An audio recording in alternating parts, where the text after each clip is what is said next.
And drive ही नवीन आधुनिक संस्कृती सध्या जन्माला आली आहे. कारण मद्य पिऊन वाहन चालवणं हे लोकांना भूषणावह वाटतंय असं चित्र सध्या दिसून येतंय. आपल्या आणि आपल्या कुटुंबियांच्या जीवाची पर्वा न करता दिवसाढवळे असो की रात्री अनेक जण मद्य पिऊन गाड्या चालवताना दिसतात. कारण अनेकांसाठी ड्रिंक्स करणं हे डेली रुटीन झालंय. यातूनच मग हिट अँड रन सारख्या केसेस समोर येत आहेत.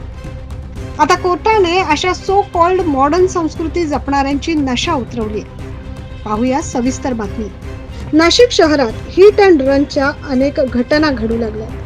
त्यामुळे पोलीस आयुक्त संदीप कर्णिक यांनी शहर वाहतूक शाखेसह पोलीस ठाण्यांना सुद्धा ड्रंक अँड ड्राईव्हच्या कारवाई सक्तीने करण्याचे आदेश दिलेत.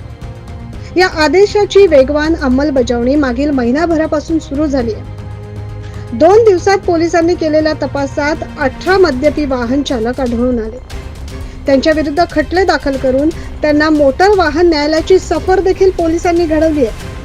तर न्यायालयाने प्रत्येकाला 10,000 रुपयांचा दंड ठोठावलाय.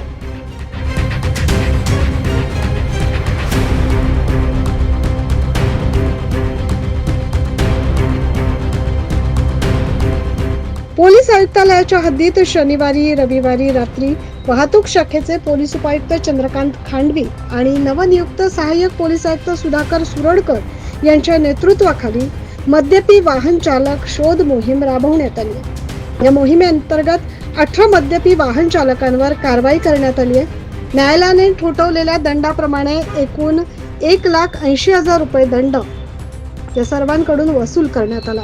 तेव्हा तुम्ही जर ड्रिंक अँड ड्राईव्ह करत असाल तर सावधान.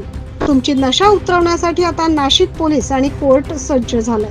कोर्टाची सफर टाळायची असेल तर नियमांचं पालन करा. नाहीतर तुम्ही कुठल्याही प्रकारचं मद्यपान करून वाहन चालवा आणि शॅम्पियनचा रेट जेवढा तेवढा दंड भरावा लागेल हे निश्चित. Bureau report 9 news Maharashtra.